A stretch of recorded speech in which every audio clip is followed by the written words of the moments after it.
ఈ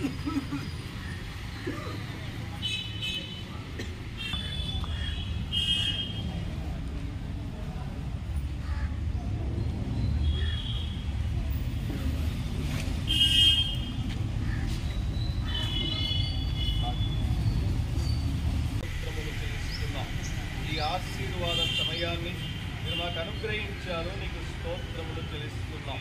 వారు లోకములో ఉండగానైనా వారి యొక్క ప్రయాస, వారి యొక్క తపన, వారి యొక్క ఆలోచన మరొక్కసారి స్మరించుకోవడానికి మీరు ఇచ్చిన ధన్యతను బట్టి స్తోత్రం చెల్లిస్తున్నాం. మా వీడియో మీకు నచ్చినట్లయితే please like, share and subscribe.